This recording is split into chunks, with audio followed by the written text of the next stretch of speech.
So we are here with Liviu Arsene. He's the global cybersecurity researcher for Bitdefender. And Liviu, thanks for joining us on the show.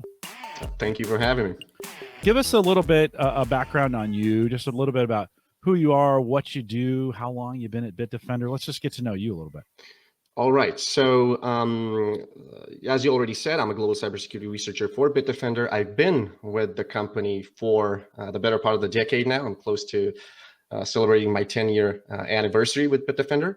My current role is actually interfacing with research and investigation teams and do malware forensic analysis. So basically what I do is try to, if you will, interpret the really technical language and the really detailed researched investigations that comes from our forensics teams and try to present them in a way that even our marketing guys can understand what to do with them. So if you even can a look guy at like me, right? I was kind of I'm kind of like an interface between these two branches, two worlds. So this is kind of like my main focus right now.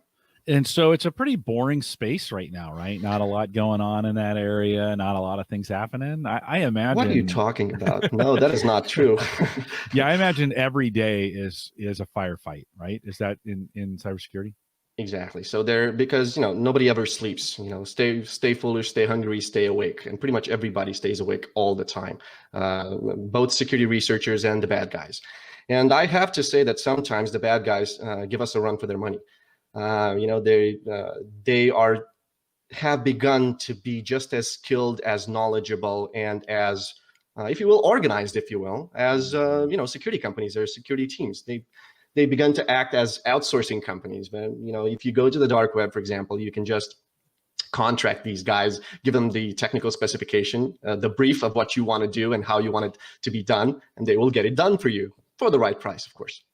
Sure. We're keeping them plenty busy with an election coming up here in the U.S., and it seems like everybody wants to be a player in that, whether it's legitimate or not. And so we'll talk a little bit more about that, your cybersecurity, and some more of that here a little bit later.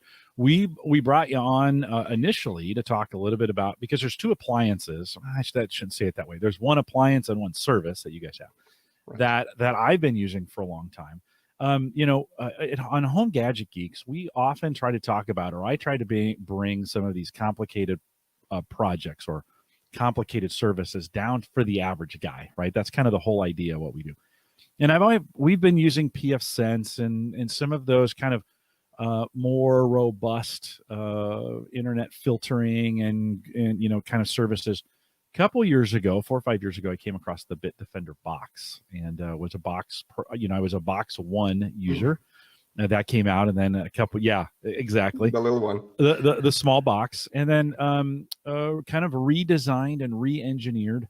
The Box 2 came out a couple years ago, and I want to those box you purchase. It's a router, and so it's a Wi-Fi router. It kind of takes it will serve its purpose as serving the whole home as far as giving out IP addresses and guarding the home, so to speak. So I've had that for a couple of years. Can you talk a little bit about the appliance, what you know from that perspective, and why did Bitdefender kind of try to get into that space to actually be on hardware to help individuals with kind of protecting their home? That is an excellent question. I was planning to do a little bit of history 101 on the Bitdefender Box. So it all started about, if I remember correctly, about 5 years ago. So it was 2015 when we had that little box that you mentioned, like the little coaster. That was interesting to see because at the time, people were talking a lot about IoTs, but they weren't really aware that IoTs will have such huge market penetration, that we will see connected devices, so many connected devices in our homes in the next couple of years. So we thought maybe we could, get ahead of that problem, the problem that IoT devices connected to the internet are inherently insecure and that nobody was actually building any security capabilities into these by coming up with this Bitdefender Box, the V1 as we call it. That was ahead of its game. We learned a lot from it, especially the fact that not a lot of people were aware that they need such a thing.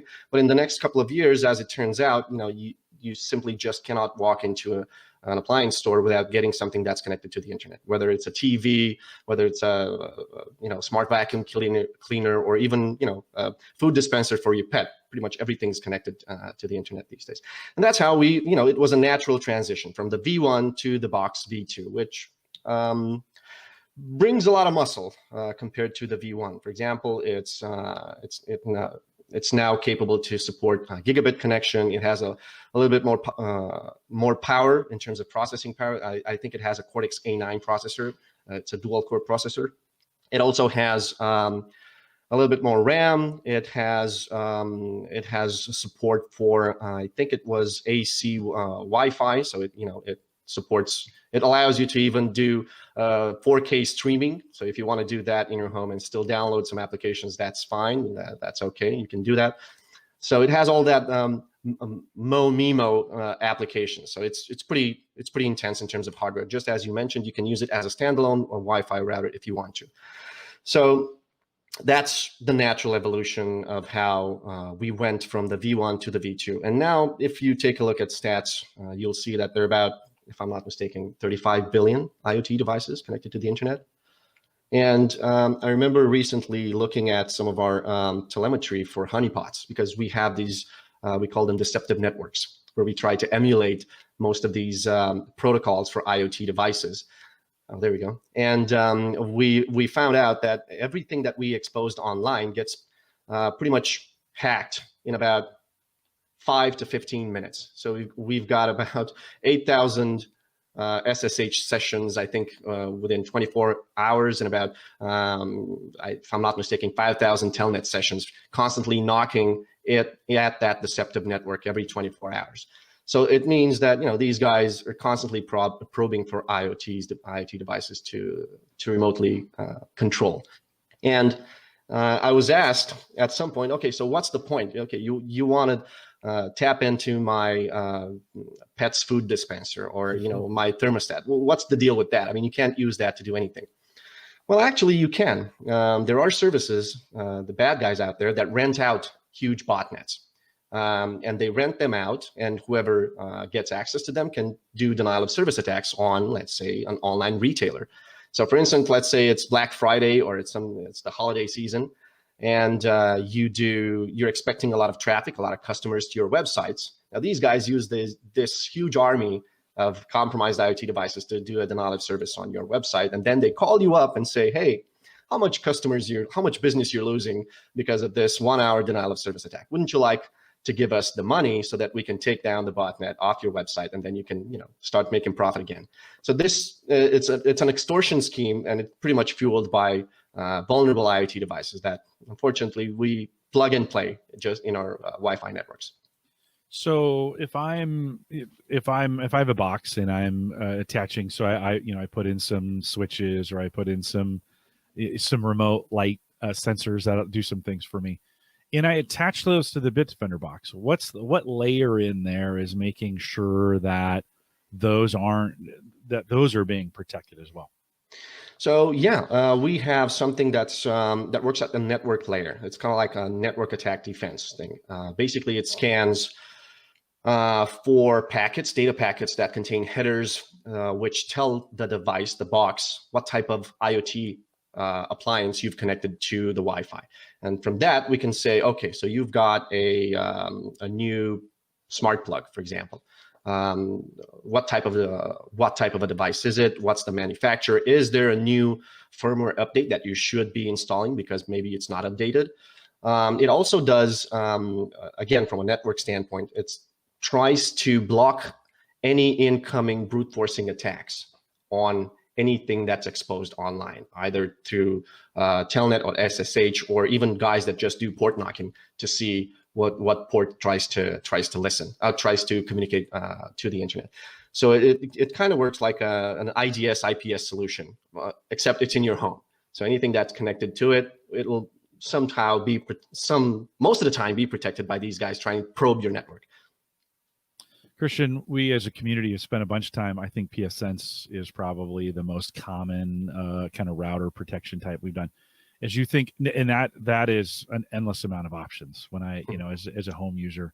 How do you think, Christian, how important is it to make this simpler? And Bitdefender has made this a pretty, I mean, I've set it up, so it's a pretty easy setup to go in there. How, from your perspective, how important is it to make that part easier? And for the average user, is this enough? Definitely. I mean, one of the big limitations or drawbacks of a pfSense solution is you need to have some type of IT background to deploy it and deploy it correctly. And while there are plugins and other mechanisms for setting up intrusion detection, prevention, and providing a security posture at the perimeter of your home network, it's not a drop and go type of solution. Whereas at least with the Bitdefender offering, it really is getting down to that consumer level of like, here's the mobile device app, you can see what's going on. Like, you're not going to have that level of visibility at the pfSense layer of solutions for the home. So it's, for me, it kind of sets that boundary between technical enthusiast and average consumer looking for some of the same types of protections. Liviu, the Bitdefender box comes with both an app and you can access it via the web. Actually, I like the app a little bit better. It has a little more function to it. Are you guys monitoring? Is my box getting smarter? I mean, are there things happening inside of that I'm not aware of that are protecting me on a daily basis, even while I sleep? Well, I'll tell you, I'll let you in on a little secret. When you bought the box, you basically bought the entire Bitdefender technology stack. So everything that we've developed in terms of technologies for the past 20 years is pretty much bundled into the box. Okay, it's not running on the box because you can't run on it, but it's cloud-based and the box is constantly receiving updates. So everything that we do on the server side, on the cloud side, is immediately reflected into the capabilities of the box. Sure, we do occasionally release firmware updates to fix potential vulnerabilities or increase performance of the box, but everything is cloud-based. So you're basically getting access to the best telemetry in real time as soon as we find it. Now, you said something a little earlier that it makes it easier for users to secure their devices, and that was the whole plan actually when we developed the box. Because whatever if you think about the reasoning when you buy a smart device, a smart connected smart IoT device, you don't usually think about it in the way that you would when you buy a computer or when you buy a smartphone, in the sense that you consider updating it every once in a while, you consider installing a security solution on it, you consider changing your password to that device or stuff like that. You just wanted to plug it and play with it. That's it. And from my experience, I mean, from our experience, actually, we've tested tons of these IoT devices for vulnerabilities. And sadly, sometimes when we found quite a few in these devices, whenever we tried to report them to the manufacturer was long gone. So that means sometimes it happens that you buy one of these devices, you plug it into your network, and if we find a vulnerability or somebody else finds one, the chances are you're going to be stuck with a vulnerable device in your network that there's a risk that device might expose your entire infrastructure. I think Bitdefender also has released like a standalone network scanner that you can run. Are you familiar with that? Yeah. We have a client that you can install on your laptop, basically, and it scans your network to see whether you have devices connected to the internet, basically that share the same network, the same network, and whether or not those devices have patches that you haven't installed, for example. So whether or not there are patches available that you forgot to install or you didn't even know that you can install. And another funny story is, at one point, we found a vulnerability, I believe, in a smart wall plug, electrical socket, basically. We contacted the manufacturer. We told him about it. We actually even provided a patch for it. And he was like, okay, this is all nice. Thank you for contacting us, but there is no way that we can roll out the update. And we were like, why? Because we have no update mechanism. Excuse me? So how would you update this now that you have the patch? Well, the user has to manually, get a USB cable connected to the laptop, download the zip file, and flash the device itself. Really? Wow. So you run into all these scenarios in which most IoT devices weren't even designed by default to accept updates, not even security updates, but updates by design. I think that was really common a couple of years ago. Christian, do you think that's getting better in the space? In other words, we're getting more IoT smart devices that have that ability to update, or they're at least taking some protection? Or are we in the same boat we were a couple of years ago?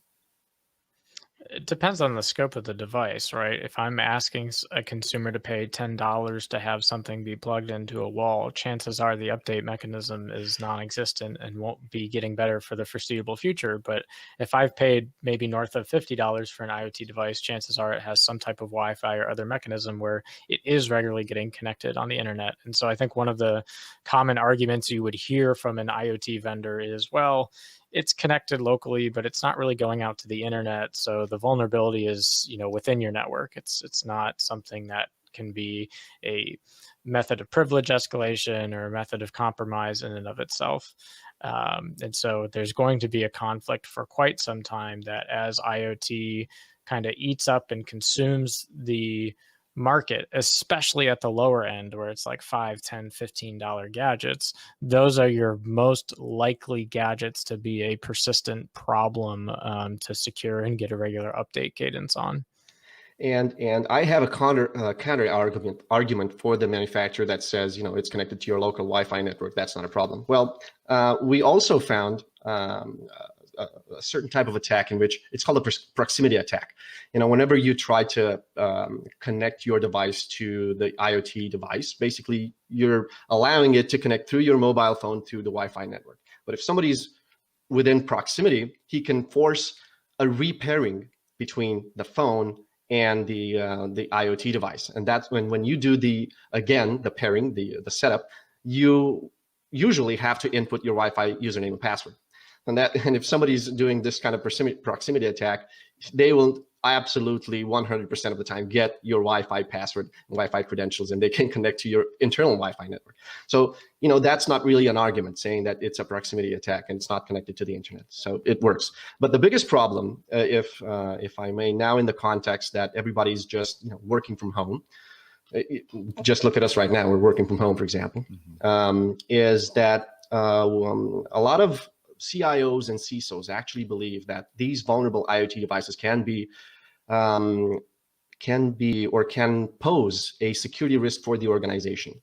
And actually, I think I read a survey just a couple of days ago that about 50% of CIOs and CISOs believe that employees owning vulnerable IoT devices could be a potential liability for the corporate infrastructure.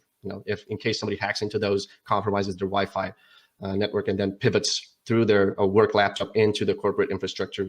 It's a wild scenario, but we've seen it happen. And I've got another story about that if you're interested in learning about it. Go ahead and say it. Okay, so I think it was early March or April. We found an interesting attack. Basically, a client of ours actually called in and said, "Hey, I've got Bitdefender installed and I got infected."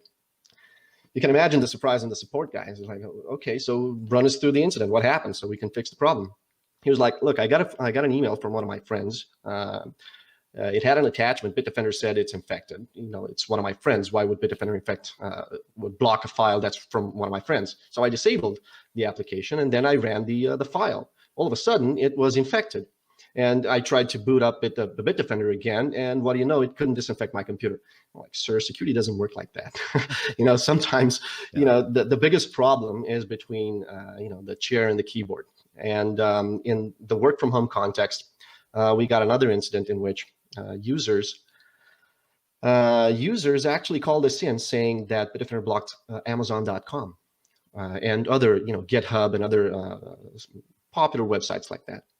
As it turns out, they apparently installed a piece of malware that hijacked their router's DNS settings.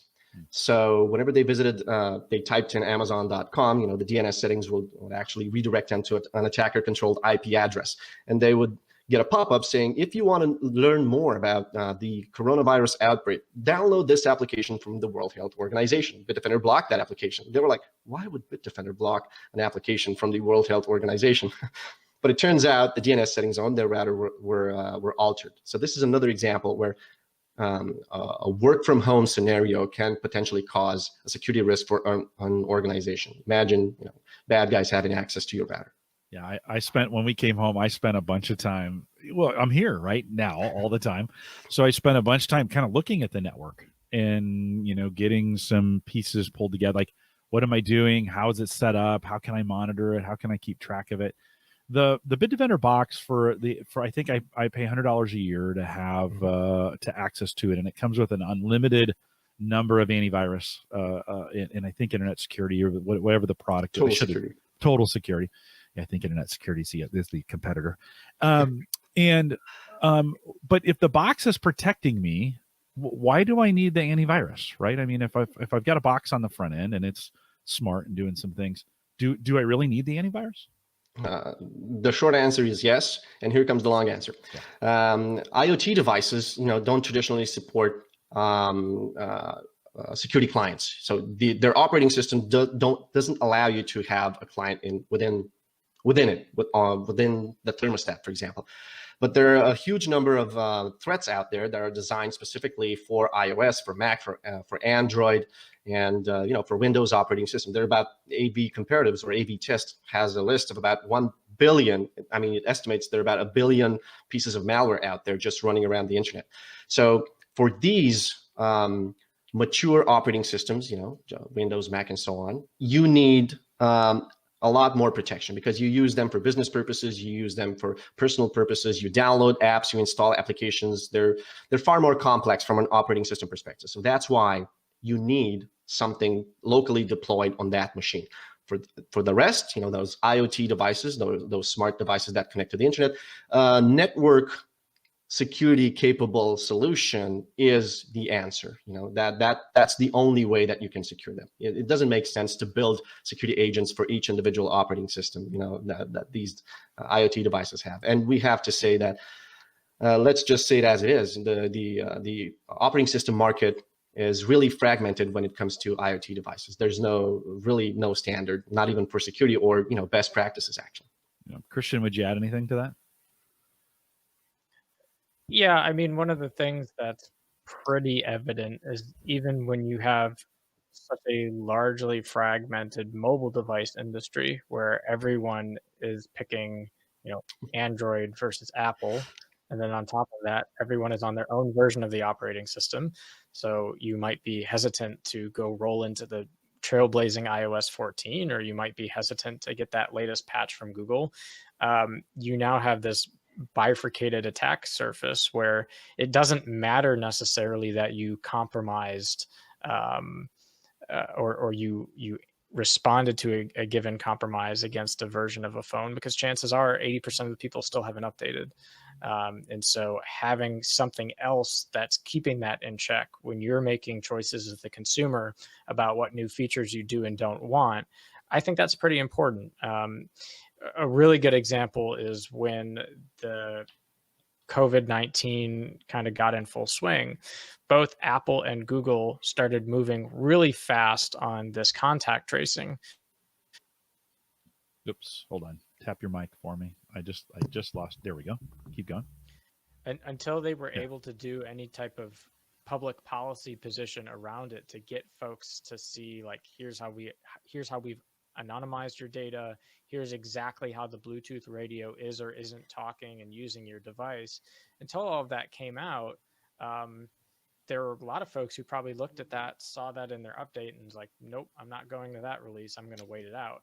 And then, interestingly enough, even though there was no problems with the original version of it, they ended up redoing the implementation and getting it cleaner. And it was like only 2 to 3 months before the next major version of contact tracing showed up. And so it just gives you a really good example how it's not always about the phobia of upgrading so much as it is consumers actually making decisions about what they do and don't want on their device. Unfortunately, that also places an expectation on the consumer that they're fully aware of what vulnerabilities may exist on the particular version that they're at.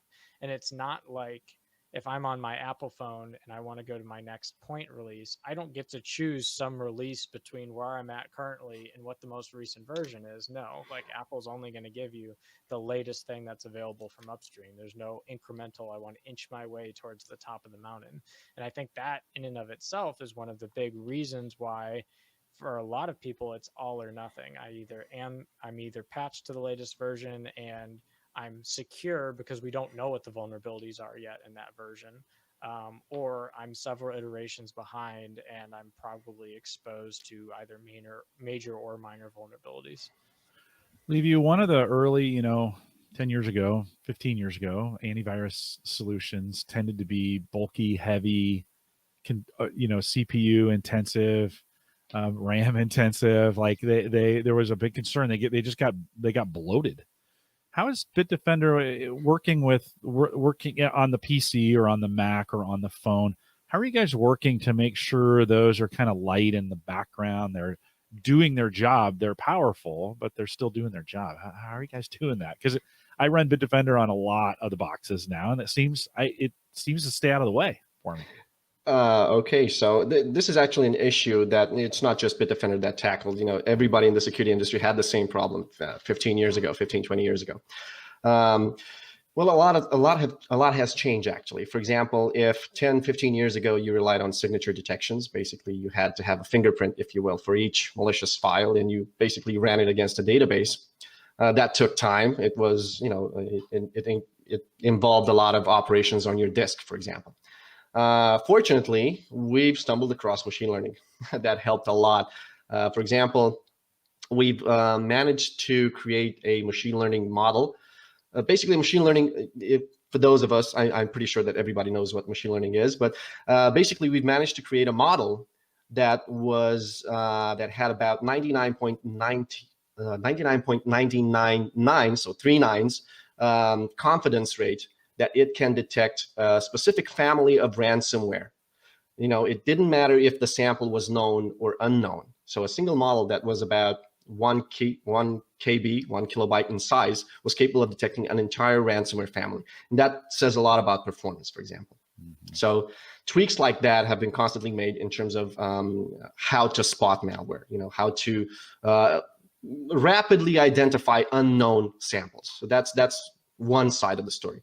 And the other side of the story is that, to our benefit, hardware improved as well. So I don't see a lot of people relying on old HDDs. Most current generation laptops usually have SSDs, which does a lot in terms of performance. It allows you to do a lot more stuff. Well, that new hardware has not always meant that software has been more efficient or has run better, right? I mean, it was kind of an arms race for a while. We'd get better hardware, they do add more into the software. We'd add more.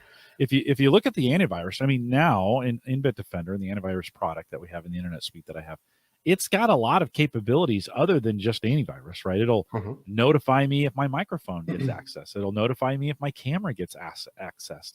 I have the ability to create a vault of information that's kind of locked up with a password, right?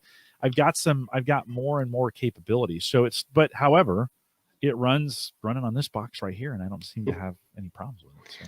Plus, we need to consider that most of these technologies are now cloud-based, so nothing actually is fully deployed on your machine. You don't see scanning engines deployed on machines, or even anti-spam solutions don't necessarily use or have OCR scanning engines deployed locally. They simply use metadata, for example. They just strip the content apart from images, from the body of the email, and do everything. The magic always happens in the cloud. So that's one reason why performance has improved so much over the years. And yes, the fact that you now have so many features isn't necessarily because we wanted to give you so many features, but because there's been a lot of attempts from bad guys, if you will, cyber criminals, to exploit all of these sensors that come attached to the device that you're buying, whether it's a smartphone, whether it's a tablet or a laptop device. If you think about it, your smartphone is actually your own little spy, and you keep it with you at all times, when you sleep, when you go to work, when you're in your car, when you go to the bathroom, and everywhere. So there are instances when a piece of malware like that compromising your device can jeopardize more than just the data that you have on the device, but also your privacy. Go ahead, Christian. I was going to ask, one of the things I heard in that statement is the evolution of how cloud computing in particular has evolved the ability to perform this type of detection, particularly with machine learning. With respect to both the Bitdefender box and the antivirus product that can be installed on device, how much is Bitdefender pushing as a service, pushing data to those devices and then having the devices perform the analytic and the detection versus having consumer data go to a Bitdefender cloud environment in order to be analyzed and make some type of determination? That is the biggest concern that everybody has when it comes to cloud computing. Nobody actually, I mean, they all fear that maybe there's too much information being sent to the cloud that's being processed that could somehow expose private information. Well, the good part is, and the best part is, that we are completely compliant on the one side with every legislation, regulation, and GDPR, and both legislation in the US, Europe, and Asia, everywhere. And you know, if we're talking about security experts, we're talking about the security industry, these guys are really tech savvy. And if they want to pick your part, your products, your technologies, and the way you do stuff, they will, and they will track you down if you do something suspicious. So in regards to that, nothing like that ever happened. So that means we're doing a good job in terms of protecting that. In terms of how and what type of information is usually offloaded, well, nothing that's being sent to the cloud is or contains information that could privately or could potentially identify you as an individual. I mean, it's all anonymized in the sense that even a file, if I haven't seen it before, I will not upload that file to the cloud. I will simply get a fingerprint of that file that tells me how, it will tell me the distribution, if you will, of the data within that file. So I would know in case I spot something similar that, you know, it's a fingerprint that I've seen somewhere else before, but I do not need to know the contents of that file. And that's how usually these algorithms work. For example, look at, let's take anti-spam solutions, for example, right? You've got an anti-spam client. You've got an email client installed in your computer. You got Thunderbird, for example. Whenever an email reaches your inbox, a unique fingerprint for that email is sent to the cloud. And that fingerprint contains, does a little bit of local processing to strip out any information. And it does stuff like it parses out content that could be sensitive, you know, like name, phone numbers, and stuff like that. It parses out email addresses from and to. It parses out IP addresses from and to. It will look at whether or not there are attachments, but it will not forward the attachment. It will just get a fingerprint of that attachment, you know, the type of file, stuff like that. And most of these algorithms usually do this locally, and then they just broadcast that information to the cloud. And we have to remember that that broadcast needs to be short because the bandwidth sometimes doesn't support a lot of information. So yeah, all of this is optimized. All of this is done with privacy in mind.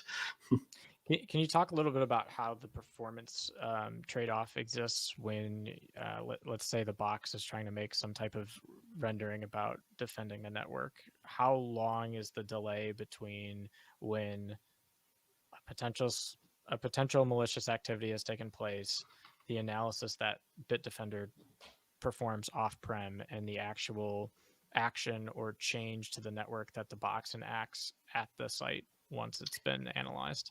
Sure. So I mentioned earlier that it's all about machine learning models, and a model can be less than a kilobyte in size sometimes, and can accurately, statistically detect a threat, and just like that, a wide range of threats. So that's why, you know, the performance penalty on the network is usually minimal, because you don't just do a network capture. You don't just capture packets. You just just fingerprint them.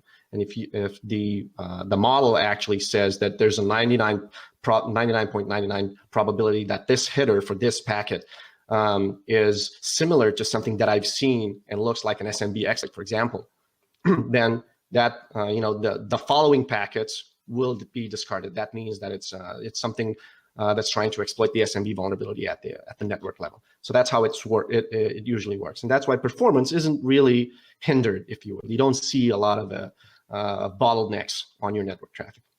It's kind of like with VPN, for example. You know, VPN solutions nowadays have been optimized, you know, for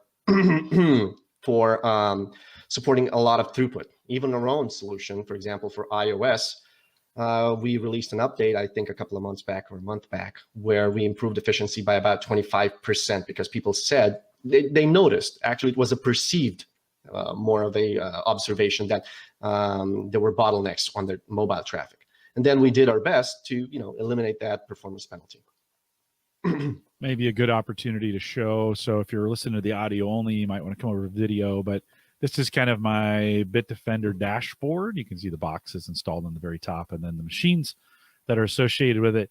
The interesting thing is over to the right side is in the notification sections. You can kind of see. I actually had a little Kingston device from a couple years ago that was both a Wi-Fi. You could take it, plug it into a hotel, and it would make a hotspot for you. So this was maybe 5 or 6 years ago, and that was kind of important. Today, you don't really need it. But I was monkeying around with it last night, and it actually, when I attached it to the network, it scanned it for me right away. So as soon as the network hit it, it scanned it. It said there's no vulnerabilities, which I found kind of amazing that there was no vulnerabilities in this old device, but it kind of worked. And then you can kind of see, 2 or so ago, I ran that studio box that it's showing 2 threats were blocked on the Studio Core i7. That's this box right here, attached to it, and it records it there. Gives me some level of protection, right? I get some notification. If sometimes I'll be going through emails and a spam email will have something, and even this is online, not even a client. I'm going through my online emails and I'm showing the content right of the email that's popping up. So it's doing, it's at least showing it to me, and I'll immediately get a notification saying we blocked that. If it shows up, we blocked that. I imagine that's happening at the local level, right? That's not the box blocking it, or maybe it is. I don't know. It is because there's device fingerprinting, and it does that. I mean, it knows when it scans for, whenever you plug in a device in your network and the box is securing that network, that device automatically transmits some data packets to the box, in order to send out its identity, if you will. And besides its identity, it also says, hey, I'm running this type of software. It has this build, it has this hardware and stuff like that. And based on that, basically, we can map it to whatever we know about that device and that what's the most recent version of software for that device. It's a little bit of comparison.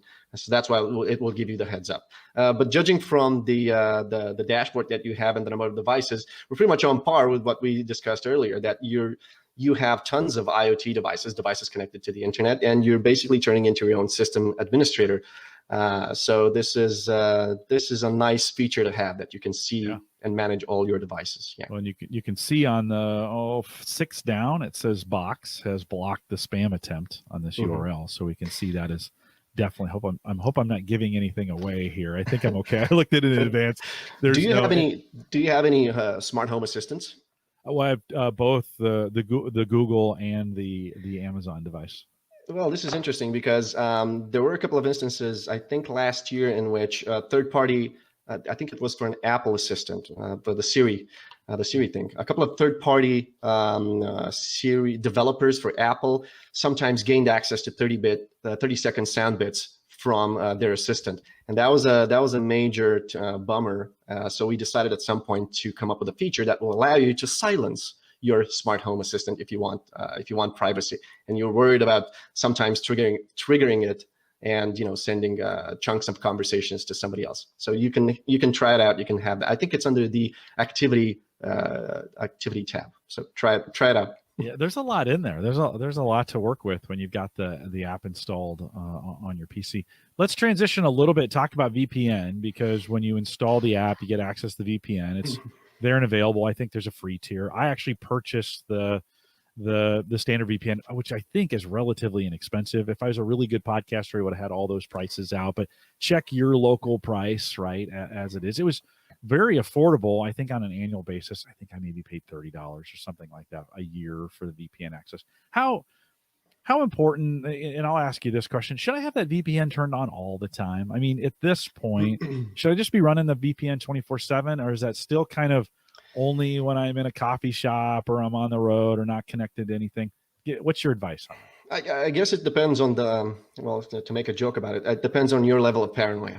So if you trust your home network, basically, if you've done your security audit and you know that everything's safe and secure, then you probably don't need it at home. So that's safe. That's okay. Unless you want to do some shady activities and connect to some dubious websites and you want to hide your traffic. I'm kidding.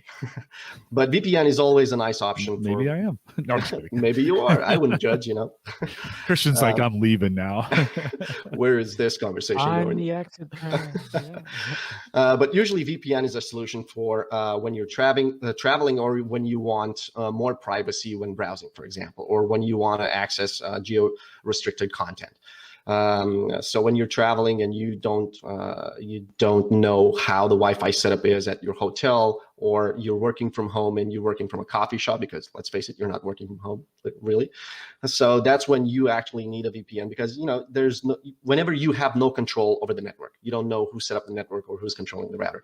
There's also the privacy angle, for example. Whenever you fear that trackers might track you more because you're visiting their websites, and you want to limit the amount of information they collect about you, your behavior, the way you jump from one website to another, or your shopping habits and stuff like that, or the type of content that you read.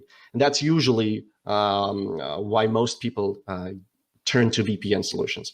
Plus, there's also the fact that VPN solutions, again, can restrict geo-restricted, can unrestrict geo-locked content. So it depends pretty much on what your focus is. Pretty easy showing on the video, or showing kind of just the connection, the VPN connection. And literally, I just bring up the application, hit connect. I've got some options to choose the location or have it auto choose for me. I'm clicking on the wrong thing. There we go. Mm-hmm. I can choose the location and have that select that area you were talking about, maybe accessing content from another region where you would normally have access to. I find it handy. I don't probably use it as much as I should. Christian, let me pose the same question to you. Should I just have it on all the time, or is it okay if I just run it whenever I feel like I need it? Yeah, for me, it's a bit purpose driven. I always like to make sure that I am not artificially constraining my bandwidth, which is something that a common VPN solution can always put you at risk for, especially if there's congestion on a particular server. So it depends. Like if I'm, for example, a video gamer, there's no way I want a VPN on. I want as low latency as possible. I want to be getting all of the clicks in before everyone else.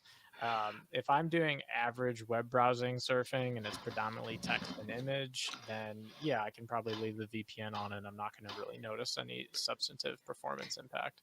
And I will give you another example of when you need VPNs. For example, let's say you're doing online shopping from your mobile device, and you've just been hit with an email with an amazing discount.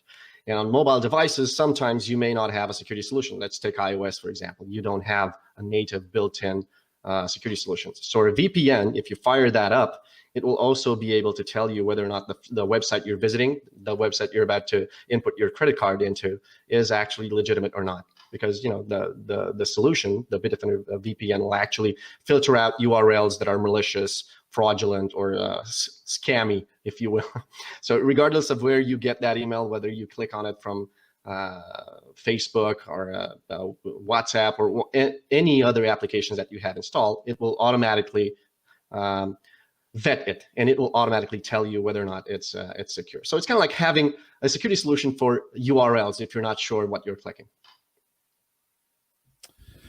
Okay, well, that didn't totally clear it up for me. I guess I'm gonna use VPN in certain situations when I want to know that I'm anonymous, or I want to be more secure than I would before. It does sound like it may stop some spammy type things for me when I'm doing certain if I'm shopping or I'm out available. So it's super handy, and it's great that it just came again. It kind of came with the family of products that I had, and made it really easy on the phone, both on the phone and on the desktop. And I almost never turn it on here in the network because I have the box.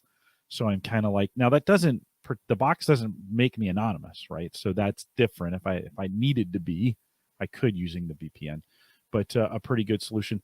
I'm assuming, do you guys do that in-house, or is that outsourced to somebody else to provide that, or do you know? I think not exactly sure, but I don't want to talk stuff that is not true. But I think at some point it was outsourced. But I think the client version for the iOS application is actually something that's internally developed, so it's patented. Okay. Let's talk a little. We got a few minutes here left. We kind of covered a bunch of cybersecurity topics as we've kind of been rolling through this, but I want to ask you, what keeps you awake at night as you think about your job and what you're doing? What's the biggest problem that you're trying to tackle right now? Oh, for work or Yeah. you know, threats and trends in general? Yeah. No, I mean, like, so for your job, for what you do as a researcher, what do Oh, you see that's scary enough that you're kind of like, oh boy, we better get a handle on this thing? Anything new, or what's keeping you awake at night? well, the lack of time for one. There's so much to do and not enough time to do it in. But Yeah. well, this is something interesting that I mentioned before we started the show, that we've seen an interesting trend, which is, you know, how APT hackers used to be state sponsored.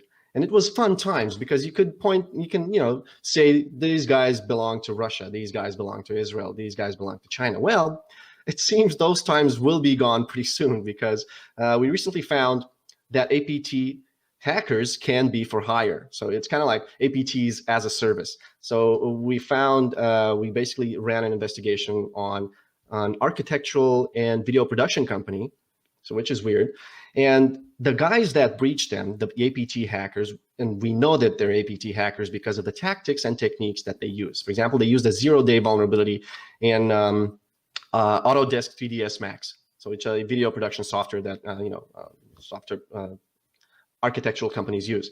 And to use a zero-day vulnerability in a software for a company that, you know, doesn't present any financial value, if you think about it, or isn't really connected to government or strategic value in any way, that was weird.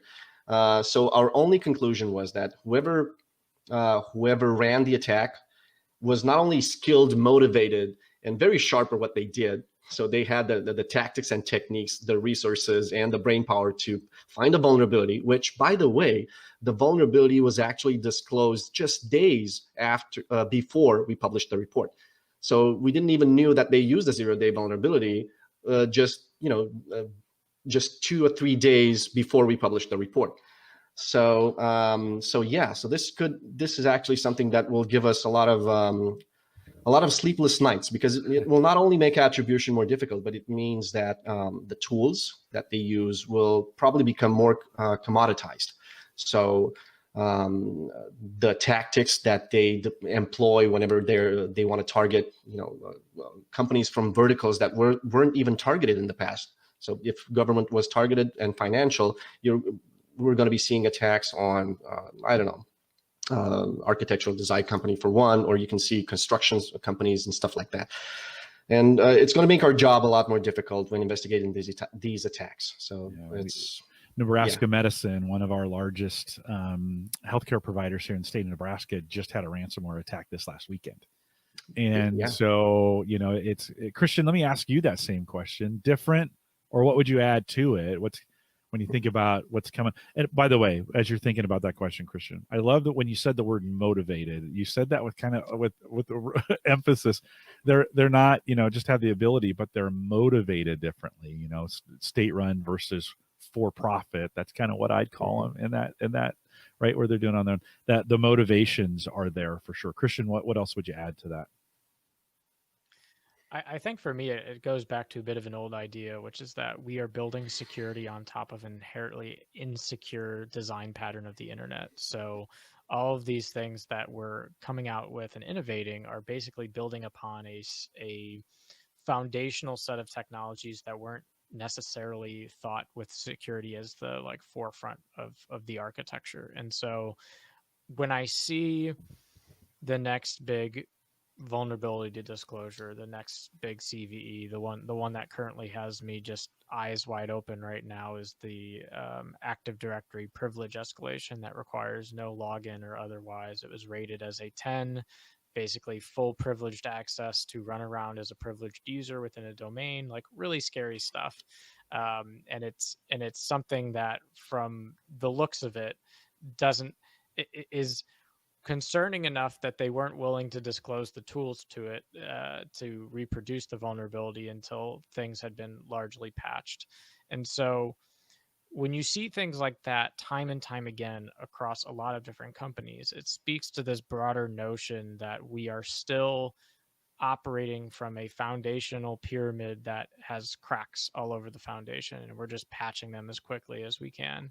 And while there is, and I'm not saying that true innovation and security isn't happening, like of course it is, but ultimately, Like, are we going to miss one or two of these big cracks that, you know? Oop, tap that mic again for me. One or two of these cracks. We'll get you back. Try it again. No, shoot.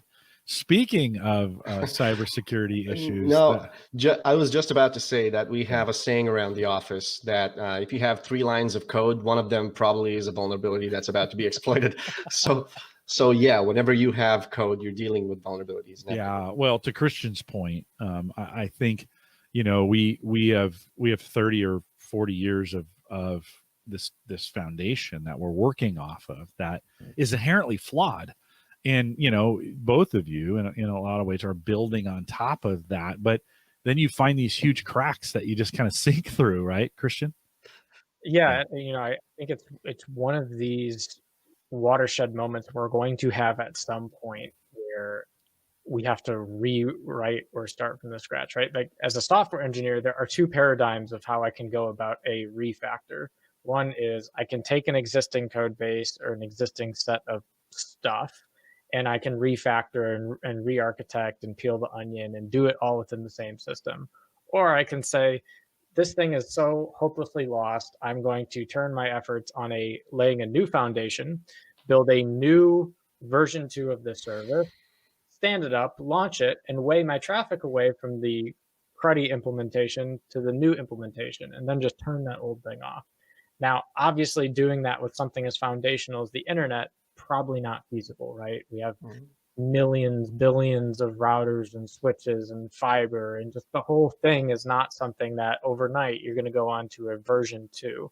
But I do hope that, you know, once you get above electrons and physical access being the bane of all security problems, that some of those other lower level based protocols that we are heavily reliant on, we do eventually come up with ways to go from a V1 to a V2 where we switch that off. And you can see how challenging this is just with really basic stuff, right? Like, how hard has it been for us to switch off IPv4 and go to only IPv6? We've been trying this for almost a decade now, and maybe we have 25% user adoption, right? So something even more foundational than that, where it's like, it's no longer Ethernet frame, it's some new type of packet technology, and here's the security features built into each frame that you send. Until we get to that level of granularity in the lower level of the foundation, I suspect that we're going to continue to see these types of things emerge. Liviu, in just the few minutes we have left, anything as we think about the future at Bitdefender, anything you're excited about, anything as you guys look ahead? And we're not looking for state secrets or any of those kinds of things or exclusives on this. Just as you think about the future, what's going on at Bitdefender, what do you get excited about as far as what the company's, what's coming up for the company?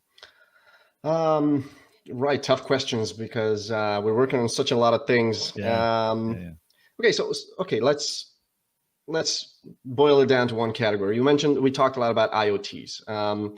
Well, the box is an amazing product, for example. It does great stuff for you. I think one of the ways that we're going to, and we're trying to, the direction we're trying to head to, is the fact that we're trying to build an IoT security platform, which basically means that any router vendor, any router manufacturer can pretty much bundle the features, the security features that we have in the box into their own router. So that way you wouldn't be dependent of buying a box just from Bitdefender. Any router that you would buy would inherently come in with built-in security features that are just, you know, customizable and can protect you against anything. So I guess that would be on my, at least on this level, on this particular topic, IoT topic, that would be the next best thing.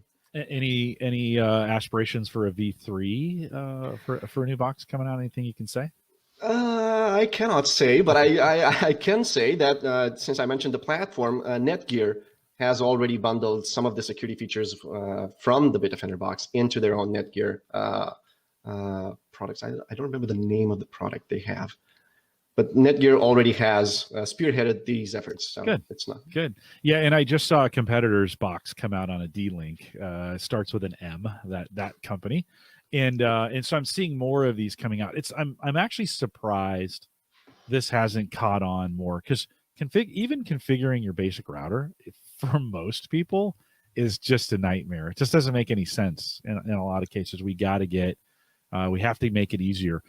So I think we're going to continue to see appliance devices like this come out that will make it easier for the average user, be able to come in and say, okay, this makes sense and this makes sense. But as soon as you start talking about IPs, like the average consumer just kind of loses their mind, right? They're just kind of like, nah, I don't want to do this anymore. So, Liviu, thanks for taking the time today. Well, if we ask you in a little bit to come back and talk maybe more about cybersecurity from that perspective, would you be willing to come back and join us? It would be an absolute pleasure. So thank you guys for having me today. Great, Hopefully this was interesting and enlightening.